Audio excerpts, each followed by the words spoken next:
Alhamdulillahillazi nuri qulubana wa binuri ma'rifati wal isbatul yakin wa adkhilnal ma'al awliya'i was solihin wasyuhada wasyidikin.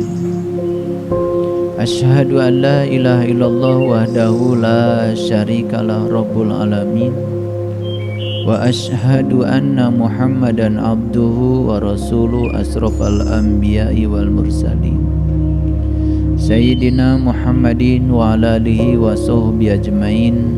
Subhanaka la ilma lana illa ma 'allamtana innaka antal alimul hakim. Subhanakallahumma rabbana wa bihamdika asyhadu an la ilaha illa anta astaghfiruka wa atubu ilaik. Astaghfirullahaladzim, Astaghfirullahaladzim, Astaghfirullahaladzim. Allazi la ilaha illa huwal hayyul qayyum wa atubu ilaih min jami'il ma'asi wa dhunub. La haula wa la quwata illa billahil aliyil azim. Segala puji hanya milik Allah, Sang Maha Cinta, Sang Keberadaan, Sang Kehadiran. Tidak pernah tidur, tidak pernah ngantuk. Kapanpun ditemui, pintu gapuranya selalu terbuka. Makanya kita kenal gapura.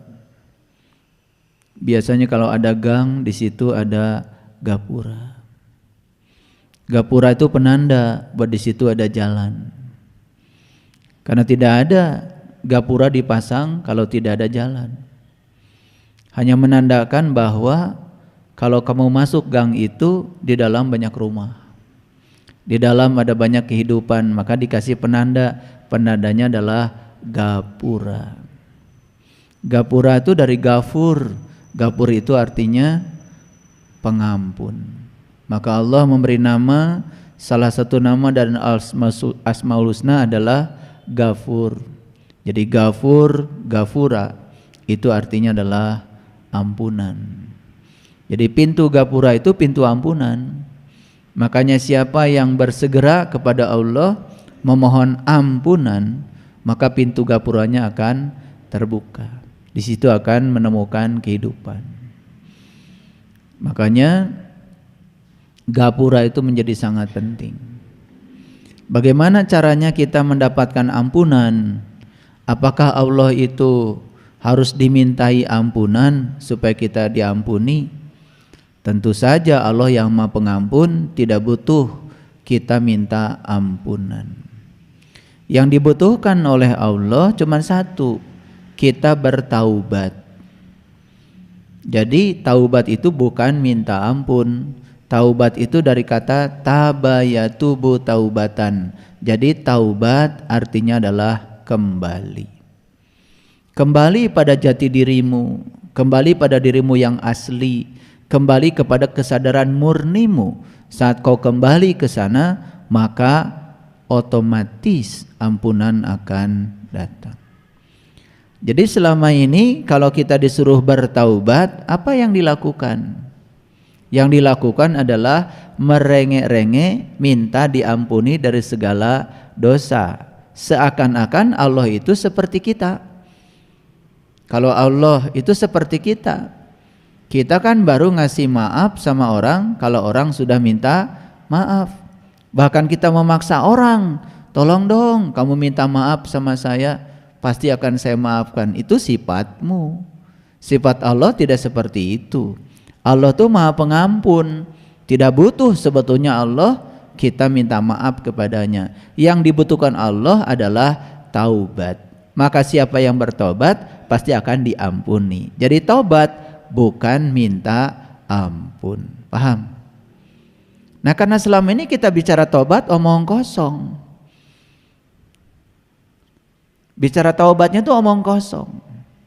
Antara sebutan dengan prakteknya tidak sejalan. Sama kita juga bicara iman omong kosong. Tanya semua orang, apa sih iman itu? Semua bicara iman adalah percaya. Sudah saja percaya. Padahal kan percaya itu ada syaratnya. Percaya pada sesuatu kalau kita sudah membuktikannya. Percaya pada sesuatu kalau kita sudah mengalaminya. Percaya pada sesuatu kalau kita sudah membuktikannya. Jadi iman itu bukan percaya. Kalau iman percaya jadinya omong kosong. Islam apa? Islam itu bukan sekedar nama keyakinan, tapi Islam itu tingkatan spiritual yang harus dicapai siapapun di semesta ini sebelum mati. Makanya Islam menjadi syarat mati. La tamutunna illa wa antum muslimun. Jangan kau mati kecuali sudah merasakan rasanya Islam. Orang yang sudah merasakan rasanya Islam disebutnya muslim. Tapi selama ini kita bicara Islam omong kosong. Sama seperti kita bicara takwa. Coba tanya, takwa apa sih? Nah, banyak orang yang menganjurkan kita harus bertakwa. Ketika ditanya takwa itu apa, dia sendiri tidak bisa menjelaskan. Bukankah itu omong kosong? Coba, setiap Jumat kan suka ada perintah. Ya ayyuhallazina amanu ittaqullaha haqqa tuqatih la tamutunna illa wa antum muslimun. Itu suka menjadi seruan setiap khotib ketika khutbah Jumat. Saya pernah bertanya tuh, turun dari mimbar saya tanya, sebetulnya takwa itu apa? Gak bisa menjelaskan. Tetapi sudah bicara, sudah menyampaikan pada orang lain sesuatu yang disampaikan pada orang lain yang dia sendiri tidak tahu barangnya apa. Omong kosong gak itu? Omong kosong. Padahal di Quran itu jelas sekali, takwa itu jelas sekali. Ya ayyuhallazina amanu kutiba alaikumussyam kama kutiba alal ladzina min qablikum la'alakum tattaqun. Jadi takwa itu sesuatu yang bisa dicapai oleh seseorang kalau dia sudah bisa siam. Siam itu saum. Saum bukan puasa. Definisi saum dalam bahasa Nabi Muhammad, lisoimi farhatani, farhatun inda iftarihi wa farhatun inda liqa'i rabbih. Ada dua kegembiraan ketika saum. Satu, berbuka. Dua, jumpa dengan Tuhan. Itu definisi saum. Saum itu ternyata berbuka dan jumpa dengan Tuhan. Itu saum.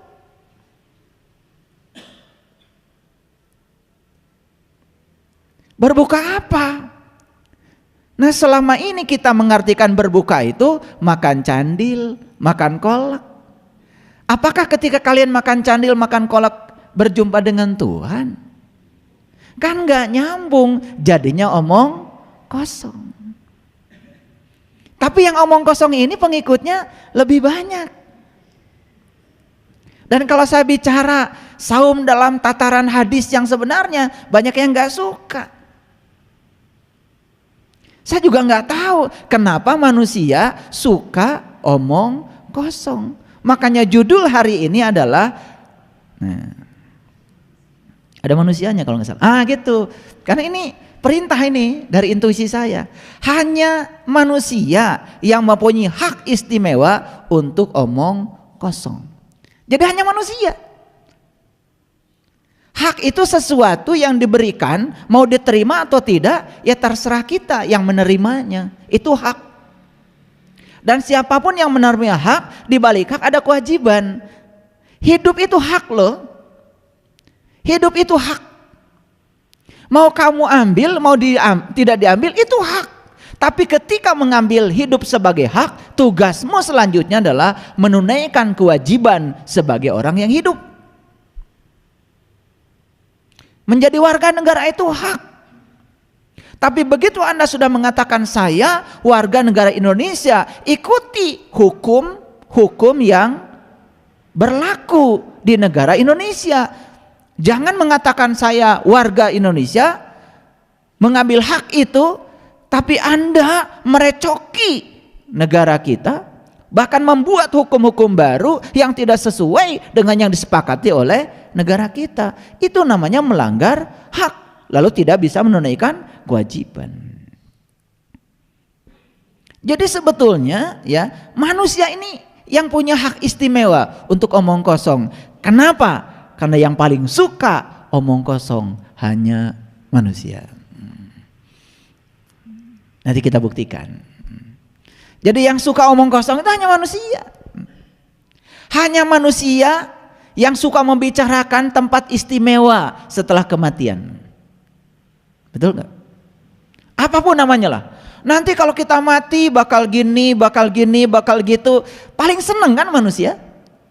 Dan kalau sudah dibicarakan tentang itu, tertarik. Bahkan rela mengorbankan jiwanya, keselamatan dirinya, ya, untuk sesuatu yang tidak pasti. Karena memang manusia suka omong kosong. Dan omong kosong ini adalah hak. Mau diambil atau tidak terserah kita. Mengapa? Karena di dalam jiwa itu ada dua. Wa nafsi wa masawaha fa'alhamaha fujuraha wa taqwaha. Dalam jiwa itu diberi pilihan. Kenapa diberi pilihan? Kalau manusia diberi akal cerdas. Karena diberi akal cerdas, maka manusia disuruh memilih. Fa'alhamaha fujuraha wa taqwaha. Mau fujur, mau takwa, ya silahkan, terserah kamu. Di balik fujur ada risikonya, di balik takwa juga ada risikonya. Maka manusia dikasih pilihan, karena manusia dikasih alatnya yang bernama kecerdasan. Nah, yang lain selain manusia tidak dikasih pilihan. Hidupnya cuma begitu saja. Jadi pohon, ya tasbihnya, ya sudah, begitu saja. Dia tumbuh, ya, mengambil sinar matahari. Sinar matahari digabung dengan air, kemudian terjadi proses fotosintesa, dihasilkan karbon dioksida, dihasilkan air lagi, efek sampingnya adalah oksigen. Dan supaya oksigen dihasilkan, maka pohon mengambil karbon dioksida, racun yang dihasilkan oleh manusia.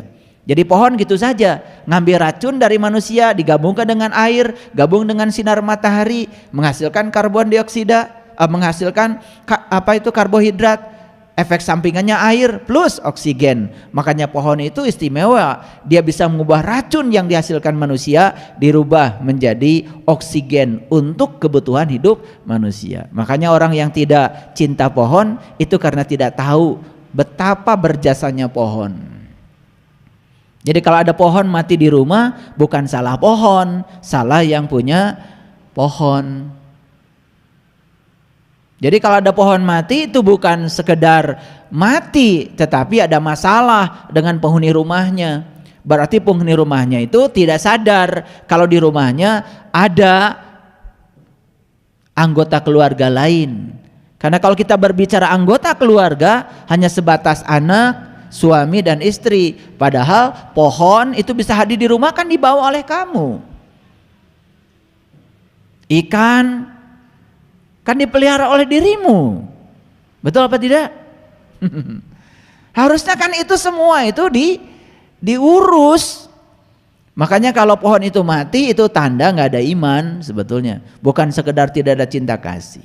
Nggak ada iman itu, ya. Berarti kita egois, hanya mementingkan diri sendiri. Kita mandi, kita minum, kita makan. Padahal pohon makhluk hidup, dia juga perlu mandi, perlu minum, perlu makan. Makanya kita dikasih tangan untuk merawatnya. Karena pohon gak punya tangan, tidak bisa merawat sendiri. Itulah kelebihannya manusia kalau sadar.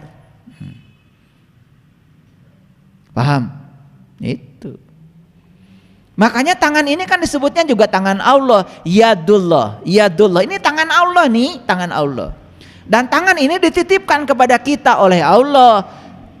Nah, setelah dititipkan kepada kita ini tangan, tugasnya tangan ini adalah memberikan pelayanan pada seluruh makhluk yang butuh pelayanan. Maka disitulah arti hidup. Maka seseorang disebut telah mencapai arti hidup kalau dia sudah berarti bagi orang lain. Nilai manusia dilihat dari kebergunaan dirinya di ruang semesta kehidupan. Paham? Oke. Jadi banyak sekali kan kita bicara tentang omong kosong. Bicara takwa, omong kosong. Tadi saum apa? Saum itu dua.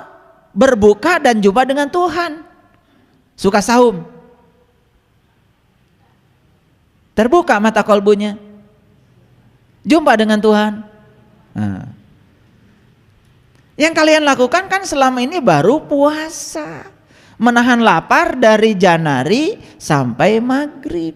Begitu maghrib, ya, dur beduk, sagala dituang. Itu jadinya omong kosong. Makanya dari Idul Fitri ke Idul Fitri dapatnya juga omong kosong. Cuman sibuk dengan baju baru, makanan mewah, kan gitu. Sagala keur lebaran barjeng teu nyaho, aya lebaran teh naon. Sedangkan Idul Fitri dalam bahasa Quran jelas diabadikan di Quran seperti ini. Allahumma rabbana anzil alaina maidatan minas samai takunu lana id. Ya Allah, turunkanlah hidangan dari langitmu, yang turunnya hidangan itu menjadi hari raya bagiku. Jadi id itu artinya adalah turunnya hidangan dari langit. Langit itu berbicara tentang alam-alam tinggi. Ketika kita bisa mendapatkan hidangan dari alam tinggi, namanya Al-Maidah, langsung dari langitnya Allah, dan hidangan turun kepada kita dan jiwa kita mendapatkan santapan jiwa yang sesungguhnya, itu namanya Id. Kalian kan kalau Idul Fitri hanya ngurusi santapan tubuh, opor, kupat tahu, gepuk, kan itu yang kalian urus. Semua hidangan-hidangan bumi. Sedangkan Quran mengatakan yang namanya Idul Fitri itu tidak ada kaitan dengan hidangan bumi. Idul Fitri itu saat kamu mendapatkan hidangan langit. Itu Quran. Berarti Idul Fitrinya omong kosong. Karena saumnya pun omong kosong. Nah, saum yang omong kosong ini gak akan bisa mengantarkan kepada takwa. Nah, sekarang kita lihat apa sih takwa menurut Quran? Takwa menurut Quran seperti ini. Wa id akhadna mitsaqakum wa rafa'na fawqakumut tur khudu ma atainakum biquwatin wazkuru ma fihi la'allakum tattaqun. Jadi takwa menurut Quran itu satu, mengambil janji, dua, mengangkat kesadaranmu, yang ketiga, begitu kau berada di puncak kesadaran, Allah akan menunjukkan sesuatu pada kita. Allah akan menunjukkan dirinya, Allah akan bertajali di kesadaran kita. Ketika Allah bertajali, Allah mengatakan, wazkuru ma fihi, ingat apa yang aku pertunjukkan kepadamu, la'allakum tattaqun. Itulah takwa. Beda nggak dengan selama ini yang kalian dengar? Beda? Kan gak jelas takwa itu apa. Malah takwa jadi baju, disebut baju takwa.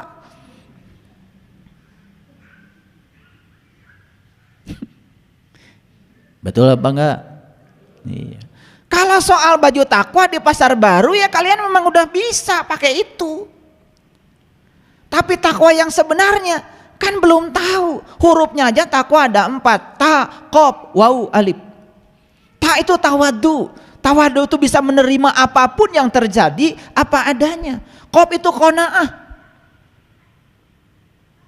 Tawadu itu artinya rendah hati. Qaf itu qanaah. Qanaah itu bisa menerima apapun apa adanya. Waro. Ada dinding dalam diri kita yang disebut dengan rasa malu. Malu pada diri sendiri, malu sama sesama, malu sama Allah. Dan yang ketiga, yang keempat adalah alif. Alif itu adalah ikhlas. Jadi dalam kata takwa pun ada tawadu, ada qanaah, ada waro, ada ikhlas. Itu takwa dari sisi bahasa. Belum lagi dari sisi tekstual, takwa seperti yang saya sampaikan tadi. Selama ini kita tahu takwa apa? Tapi lucunya banyak orang yang bicara, mari kita meningkatkan Iman dan takwa. Meningkatkan itu harus sudah punya dulu imannya, harus sudah punya takwanya. Apa yang mau ditingkatkan kalau nggak punya? Paham? Meningkatkan saldo, harus punya nggak saldonya? Ya harus punya. Saya ingin meningkatkan saldo saya, berapa? Ya pokoknya setiap minggu saya harus bisa nabung sebanyak 1 juta. Ya harus ada dong saldonya. Lah kalau tidak ada modalnya, apa yang mau ditingkatkan? Ditingkatkan itu sudah ada modalnya. Kan pertanyaannya, iman dan takwa bisa ditingkatkan kalau kita sudah punya modalnya. Pertanyaannya, memangnya sudah punya iman, kok ditingkatkan? Nah iman aja belum punya sudah ditingkatkan. Apa yang ditingkatkan? Kan jadi omong kosong. Nah di kajian yang sebelumnya kemarin saya bicara tentang iman kan, awalnya iman, awalnya Islam. Jadi iman dan Islam itu ada awalnya, ada modalnya. Di zaman Rasulullah orang berbaiat pada Rasulullah, dibimbing syahadat. Kan itu syarat masuk Islam. Bagaimana cara Rasulullah membimbing syahadat? Apakah langsung? Ayo ikuti saya. Asyhadu an la ilaha illallah wa asyhadu anna Muhammadar, begitu? Enggak. Ada sebuah prosesi. Ada sebuah prosesi yang diajarkan Rasul agar seseorang sebelum bersaksi dia menyaksikan dulu. Karena tidak mungkin seseorang bisa bersaksi dengan mulutnya kalau dia tidak bisa menyaksikan dengan matanya. Karena bersaksi dengan mulut itu harus diawali dengan penyaksian dengan mata. Polisi tidak mungkin mencari saksi orang yang tidak menyaksikan kejadian di TKP. Gak mungkin. Menyaksikan kejadian di TKP namanya menyaksikan. Ketika di kantor polisi disuruh bicara, ditanya sama polisi, kamu lihat nggak orang ini mencuri? Ya, jam berapa? Apa yang dia curi? Dia bisa lantang bicara kalau dia menyaksikan. Kalau dia tidak menyaksikan, tidak mungkin dia bicara. Jadi menyaksikan itu pakai mata, bersaksi pakai mulut. Alatnya aja berbeda. Baru sah proses penyaksian kalau diawali dengan proses menyaksikan. Saya mau tanya, apakah kalian bersyahadat seperti di zaman Rasul? Menyaksikan dulu baru bersaksi. Kita ujug-ujug bersaksi, asyhadu alla ilaha, karena dari kecil sudah hafal. Proses menyaksikannya belum dicapai. Omong kosong enggak itu? Omong kosong apa tidak? Lah kalau syahadatnya omong kosong, salatnya, zakatnya, saumnya, hajinya, surganya, nerakanya. Surganya omong kosong tapi nerakanya isi. Enak aja. Sekarang tuh udah pada tinggal di situ. Paham maksud saya? Makanya kenapa saya bicara omong kosong hari ini, supaya sadar apakah omongan kita ini sudah berisi atau masih kosong. Karena kita ini selama ini lebih suka memperebutkan pepesan kosong. Ada nggak yang berebut pepesan kosong? Ada. Contoh nih pepesan kosong. Karena kalau nggak dikasih contoh biasanya nggak ngerti. Ada orang sholat. Nah sholat. Yang satu sholatnya itu ketika bersyahadat begini lurus.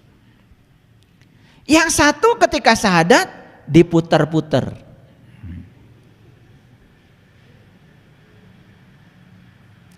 Selesai sholat, dua-duanya berdebat. Yang lurus tangannya bilang yang diputar salah, yang muter-muter telunjuknya bilang yang lurus salah. Ini contoh memperebutkan pepesan kosong. Kan sebetulnya hanya merasa benar saja. Yang lurus begini nggak tahu maksudnya apa. Yang muter juga nggak tahu maksudnya apa. Cuman dia merasa paling benar. Bukankah itu memperebutkan pepesan kosong? Padahal inti sari sholat itu apa? Inti sari sholat itu mengingat Allah. Inti sari sholat itu mengingat Allah, bukan lurus atau muter. Dia kehilangan esensi dari sholat. Berarti dia sedang memperebutkan pepesan kosong.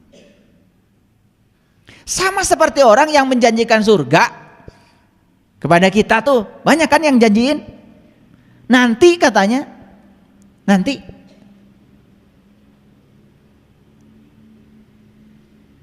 Padahal dia sendiri sebetulnya gak tahu surga itu apa. Kan belum masuk.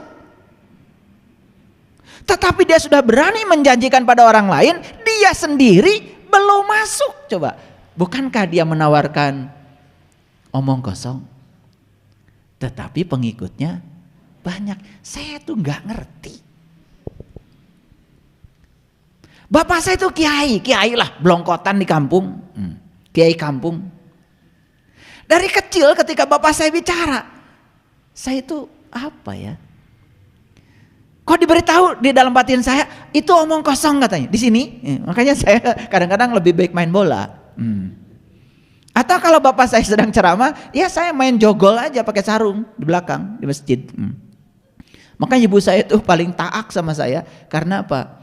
Itu tiap bulan sarung saya itu jebol. Iya. Tikar di masjid itu berapa kali itu diganti, pokoknya udah pusing lah ketua DKM. Lihat kelakuan saya. Saya tuh bukan gak mau ngaji, karena saya kalau saya dengarkan juga gak jelas. Ya sama, bapak saya juga nawarin surga sama saya. Saya tanya, bapak udah masuk? Acan, bapak gitu nyawa. Atau omong kosong pak, gitu kan saya. Makanya saya lebih bagus jogol. Itu kan jelas itu kan, jelas kan saya jadi kuat, ya sehat. Keringetan daripada mendengarkan omong kosong gitu. Bagi saya jangan ngikutin saya nakal. Kalau kalian mau hebat-hebat dari kecil soleh ya, disuruh itu suruh ini juga nggak pernah nanya toh. Iya. Kalian mau hebat memang luar biasa. Lebih soleh dari para nabi sebenarnya kalian itu. Lah iya, Nabi Muhammad kan baru sholat setelah Mi'raj. Ketemu dulu baru sholat. Lah kalian kan sholat dari kecil, betul nggak? Nggak lebih soleh? Kalian tuh luar biasa memang. Omong kosongnya maksud saya. Itu kan pelajaran ya. Ketika umatnya Nabi Musa disuruh iman kepada Allah, ini umatnya Musa tuh di Quran.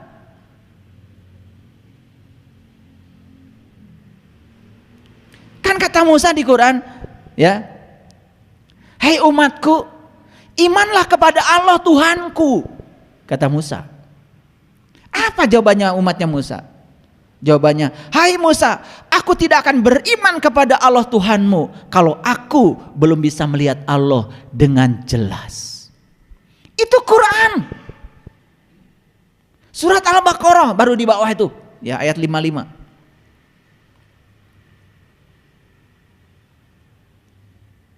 Wa id qultum ya Musa la nu'mina laka hatta nara jahratan fa akhadathum sa'iqah antum tangdurun summa ba'asnakum min ba'di mautikum la'alakum tashkurun.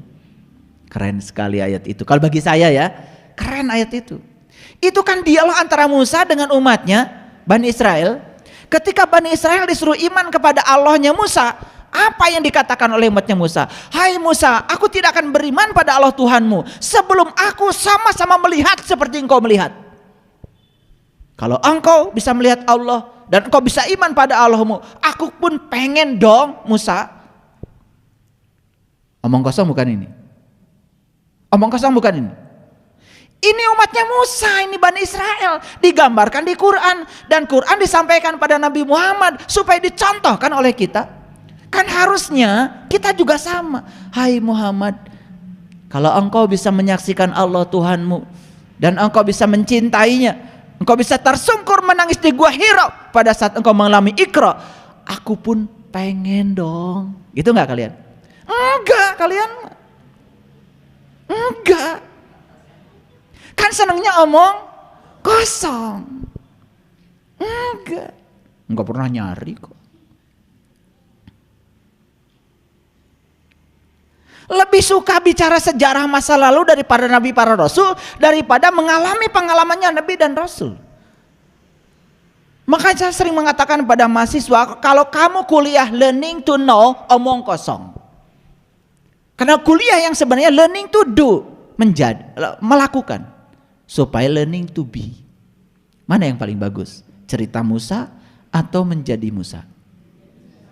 Cerita Bani Israel atau menjadi Bani Israel? Cerita Ashabul Kahfi atau menjadi Ashabul Kahfi? Menjadi kan?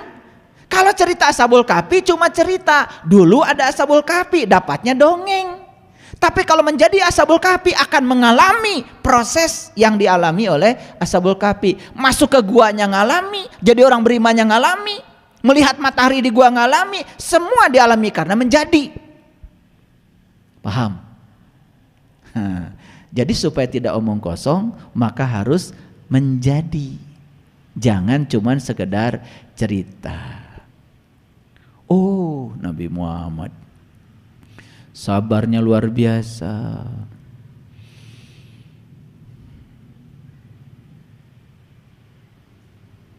Istrinya lagi tidur pun gak berani beliau membangunkan. Bakal bisa gak kita seperti itu kalau cuma cerita tentang beliau? Gak bisa. Karena tugas kita tuh bukan cerita beliau, menjadi seperti beliau, menjadi seperti Muhammad, bukan cerita Muhammad. Nah pertanyaannya, gimana caranya supaya belajar kita transformasi dari menceritakan beliau naik menjadi seperti beliau? Kan itu sebetulnya tugasnya belajar.